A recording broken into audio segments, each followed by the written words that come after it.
अहमदनगर जिल्ह्याच्या नेवासा तालुक्यातील पाचेगाव शिवारातील शेतकरी कचरू पडोळ हे शुक्रवार दिनांक 16 ऑगस्ट 2024 रोजी सकाळी 9 वाजण्याच्या सुमारास आपल्या शेतात गेले होते.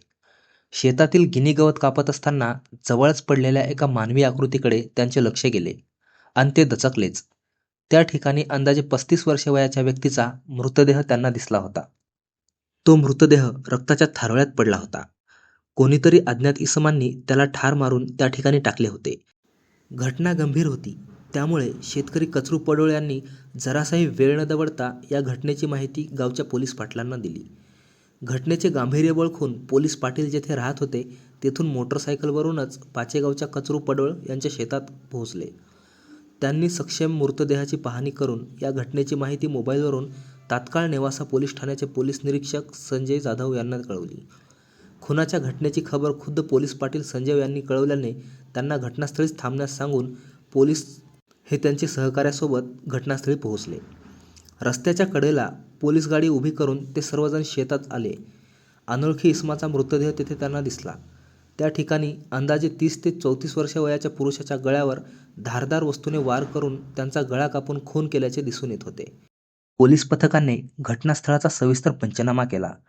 घटनास्थळाचा पंचनामा झाल्यानंतर त्या अनोळखी इसमाचा मृतदेह पोस्टमॉर्टमसाठी ग्रामीण रुग्णालय येथे पाठवण्यात आला. पोलीस निरीक्षक जाधव यांनी यापूर्वीही काही खून प्रकरणात हटके तपास करून आरोपींना जेरबंद केल्याने त्यांना तपास कामाचा चांगला अनुभव होता. पोलिसांची वेगवेगळी पथके तयार करून आरोपीपर्यंत पोहोचायचेच हा चंग त्यांनी बांधला. पंचनाम्याचे सोपस्कर पूर्ण झाल्यानंतर पोलीस पाटील संजय यांना नेवासा पोलीस स्टेशनमध्ये येण्यास सांगून त्या सर्वांनी पोलीस स्टेशनकडे प्रस्थान केले. पोलीस पाटील संजय वाकचौरे यांची रीतसर फिर्याद घेऊन अज्ञात व्यक्तीविरुद्ध गुन्हा दाखल करण्यात आला. नेवासा तालुक्यातील पाचेगाव येथे कचरू पडोळ यांच्या शेतात सकाळी अज्ञात इसमाचा मृतदेह आढळून आला होता. आठवडा उलटूनही मयताची ओळख अथवा मारेकऱ्यांचा शोध लागत नव्हता. पोलीस निरीक्षक धनंजय जाधव यांनी नेवासा पोलीस स्टेशनची 5 पथके मारेकऱ्याच्या शोधासाठी तैनात केली. याच पार्श्वभूमीवर जिल्हा पोलीस प्रमुख राकेश ओला यांनी शनिवार दिनांक 24 ऑगस्ट रोजी भर पावसात चिखल तुडवत घटनास्थळाला भेट देऊन स्थानिक पोलिसांना महत्त्वाच्या सूचना केल्या.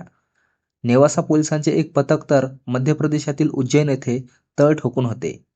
नेवासा पोलीस करत असलेल्या तपासाला गती यावी यासाठी जिल्हा पोलीस प्रमुख राकेश ओला नेवासा पोलीस आणि टीमने समांतर तपासाला सुरुवात केली.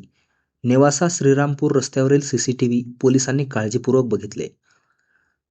त्यात त्यांना एक गाडी संशयास्पदरित्या फिरताना आढळून आली.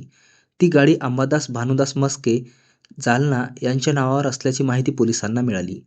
त्यांनी गाडी मालकाचा शोध घेऊन त्यांना फोन केला असता त्यांचा फोन गेली 15 ते 20 दिवसापासून बंद असल्याचे समजले.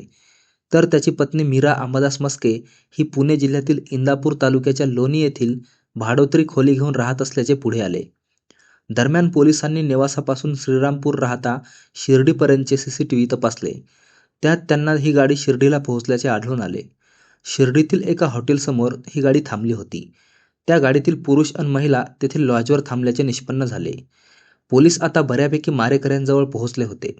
या घटनेतील विशेष म्हणजे अद्यापही मयताची ओळख पटलेली नव्हती. त्याची ओळख न पटताच कदाचित मारेकरीच हाती लागणार होते. पोलिसांनी आता आपला मोर्चा गाडी मालक अंबादास मस्के याची पत्नी मीरा मस्के ज्या ठिकाणी राहत होती तिकडे वळवला. गुरुवार दिनांक 29 ऑगस्ट 2024 रोजी पोलीस तपास पथक मीरा अंबादास मस्केचा शोध घेत असताना ती लोणी येथे एका इसमासह आढळून आली. त्याचे नाव विचारले असता त्याने लहू डमरे असे सांगितले. तर मीरा ही जालना येथे राहण्याचे उघड झाले. लहू डमरे व मीरा मस्के एकाच गावचे राहणार असल्याने त्यांनी सांगितले. त्या दोघांकडे गुन्ह्याबाबत विचारपूस करता लहू डमरे याचे मीरा मस्के हिच्यासोबत प्रेमसंबंध असून तिचा नवरा अंबादास हा तिच्या चरित्र्यावर संशय घेऊन त्रास देत होता असे त्यांनी सांगितले.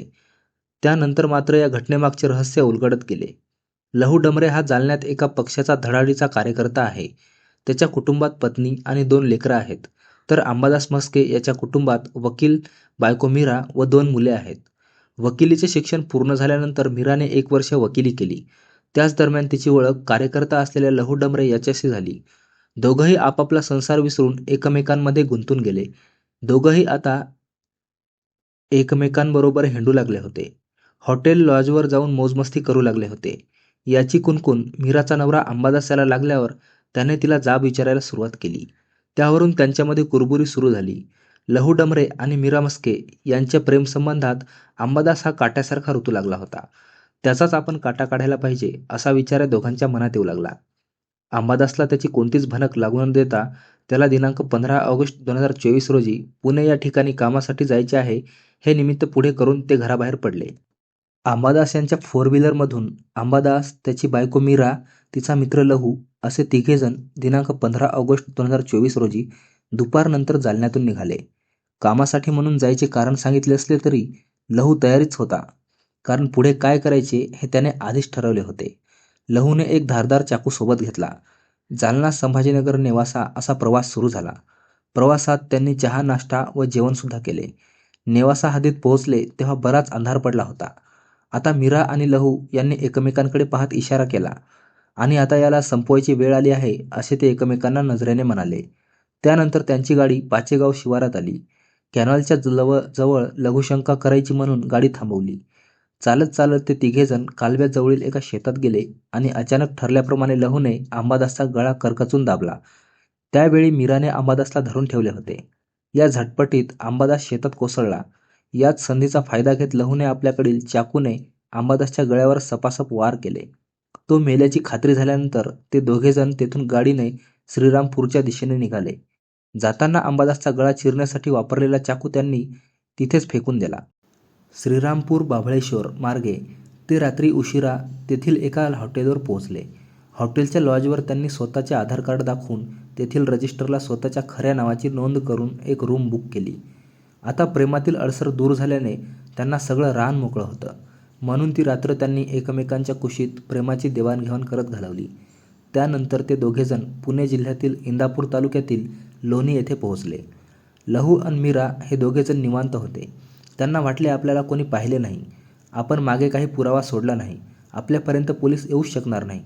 हा फाजील आत्मविश्वास त्यांना नडला आणि ते दोघेही पोलिसांच्या जाळ्यात अलगद सापडले.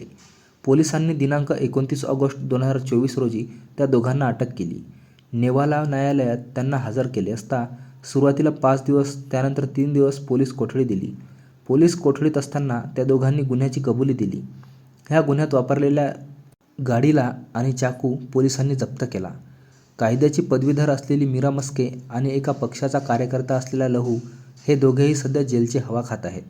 अंबादास मस्केच्या खून प्रकरणात त्याची पत्नी मीरा ही प्रत्यक्ष सहभागी असल्याने घटनेची मिसिंग दाखल नाही झाली आणि मैताची ओळख पटण्याआधीच आरोपी ताब्यात अशी ही दुर्मिळ केस आहे. धन्यवाद.